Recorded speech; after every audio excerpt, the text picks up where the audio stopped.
Bonjour, je me nomme Jean-Amos Comency, mais l'on me connaît sous le nom de Comenius. Je suis un philosophe, grammairien et pédagogue.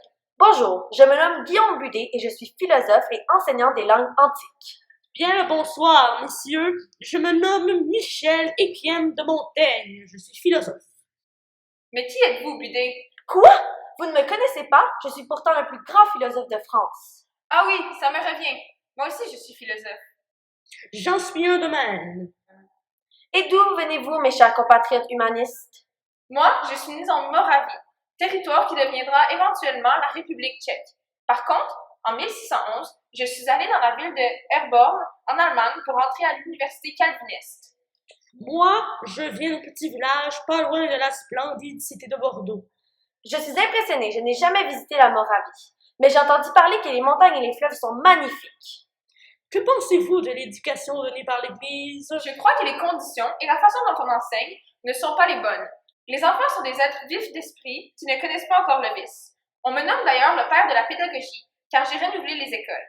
On éduque maintenant les garçons autant que les filles, et j'ai obligé l'instauration d'écoles maternelles, des écoles élémentaires et des collèges.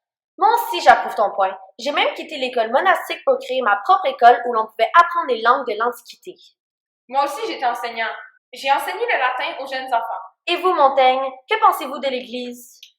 Je crois que l'Église est une institution corrompue qui entretient des mœurs et des superstitions étranges dans le but de contrôler les pauvres gens.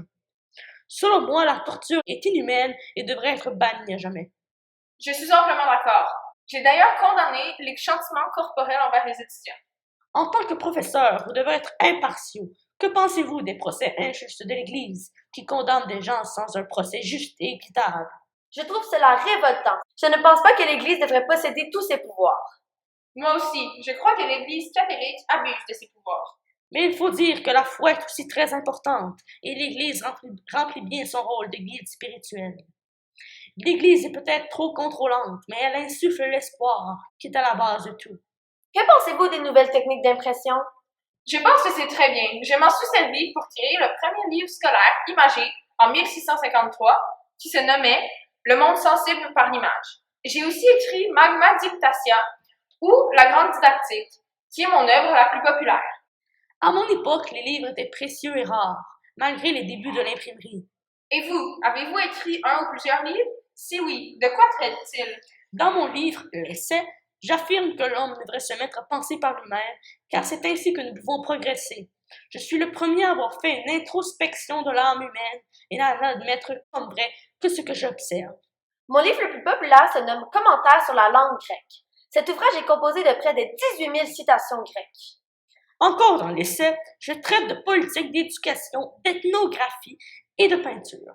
De plus, j'ouvre la voie de grands penseurs comme Descartes qui poursuivront mon œuvre. Mon livre assurera ma postérité et m'élèvera au rang des maîtres penseurs de la Renaissance. Moi, je suis populaire car j'ai créé le Collège Royal, autrement appelé Collège de France. J'ai aussi permis à plusieurs écoles d'enseigner le latin et le grec.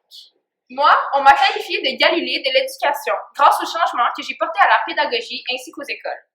Tout cela à l'avantage des élèves. J'ai créé les 10 préceptes de la pédagogie provenant de la grande didactique. Au revoir, messieurs, ce fut un plaisir de discuter avec vous, mais je ne puis rester plus longtemps. J'ai rendez-vous avec l'histoire. Au revoir! À la prochaine!